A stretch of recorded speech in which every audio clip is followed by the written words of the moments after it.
एक upper caste आप पिछड़ी जाति में डाल देते हो तो जो कोटा मिलना चाहिए सरकारी नौकरियों में, जो फ़ायदा मिलना चाहिए, वो ओबीसी का फ़ायदा मोड लेने लगे। मोड घांची जो कि पिछड़े नहीं थे वो इनका फ़ायदा लेने लगे। अब नरेंद्र मोदी पब्लिक मीटिंग्स में कहते हैं, भाइयों बहनों, नीची जाति में पैदा होना क्या कोई गुनाह है? मैं उनको कहना चाहता हूं कि इस देश का संविधान जात धर्म का कोई भेदभाव कतई ही परमिट नहीं करता है। इस देश की संस्कृति, ये देशवासी किस जाति में पैदा हुआ है इससे भेदभाव नहीं करता है।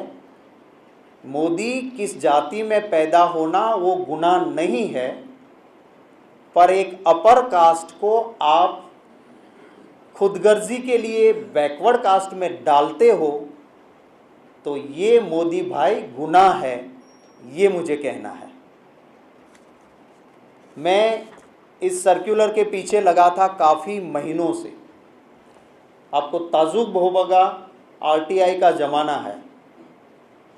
गुजरात में डेमोक्रेसी नाम की चीज़ नहीं है।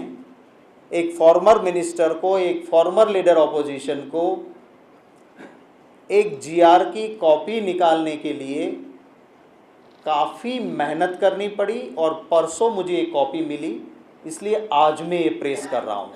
मैं जानता था ये, पर बिना सबूत के अगर प्रेस कॉन्फ्रेंस करता तो मीडिया के दिमाग में भी काफ़ी क्वेश्चंस रहते और आवाम के दिमाग में भी क्वेश्चंस रहते। इसलिए मैंने ये सर्कुलर जब मेरे हाथ में आया, ये सर्कुलर है 1 जनवरी 2002 का, जिसमें मोड घांची को ओबीसी लिस्ट में डालने का पाप गुजरात के मुख्यमंत्री ने किया है। ये मैं आपको ख़त्म होने के बाद सवाल का जवाब दूँ। हाँ, मेरा था। खुद नीची राजनीति करते हैं, लो लेवल पॉलिटिक्स करते हैं, पाप करते हैं, और उनके ऐसी राजनीति के खिलाफ अगर कोई अंगुली उठाता है तो मोदी खुद सुधरते नहीं हैं, पर वो पूरी जाति को जोड़ देते हैं कि ये पिछड़ी जाति का अपमान हो गया। तुम्हारे पाप करने से अगर कोई आवाज़ उठाए तो पूरी जाति का अपमान कैसे हो गया? ये पूरी जाति को जोड़ के एक अपर कास्ट वाला, जिसने अपने पावर का मिसयूज करके पिछड़ी जाति में अपनी जाति को डाला है, ऐसा आदमी पिछड़ी जाति का अपमान हो गया जब नीची जाति कहा तो, नीची राजनीति कहा तो इसके लिए पिछड़ी जाति की माफ़ी गुजरात के मुख्यमंत्री को मांगनी चाहिए।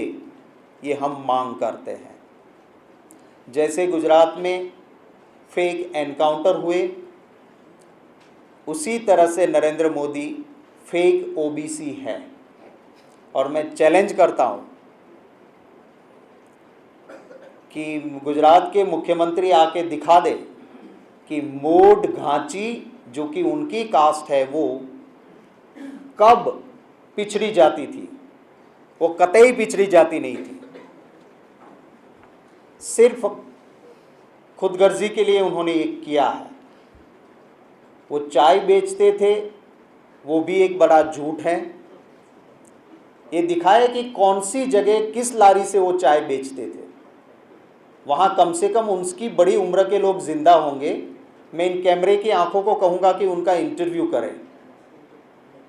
हकीकत ये है कि नरेंद्र मोदी के एक रिलेटिव की कैंटीन का कॉन्ट्रैक्ट था और वो एसटी कॉरपोरेशन की कैंटीन का कॉन्ट्रैक्टर के काउंटर पे टाइम पास करने के लिए मोदी कुछ वक्त तक बैठते थे। और जहाँ तक मेरी इन्फॉर्मेशन है, मैंने कोशिश की, मुझे एक रिटायर्ड डीवाईएसपी ने बताया कि उस कैंटीन के कॉन्ट्रैक्टर का कॉन्ट्रैक्ट इसलिए कैंसिल हुआ था क्योंकि वहाँ चाय के साथ चरस बेची जाती थी। पर क्योंकि मैं उसकी एफआईआर नहीं ले पाया हूँ, मैंने वहाँ पर भी आरटीआई की है एसटी कॉरपोरेशन में कि ये कॉन्ट्रैक्ट क्यों कैंसिल हुआ, किसके नाम से था और कौन चला रहा था। पर वो आया नहीं है, इसलिए मैं जब तक वो डॉक्यूमेंट नहीं आएगा मैं हवा में कोई एलिगेशन नहीं करूँगा। ये डॉक्यूमेंट आज मुझे मिला जहाँ पे फेक ओबीसी है,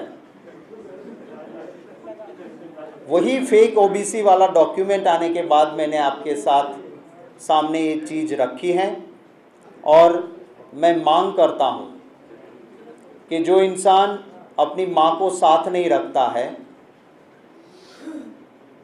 जो इंसान बीबी को छोड़ देता है, वो कम से कम गंगा माँ की गोद में जाके तो सच बोले और इस देश की जनता को बताए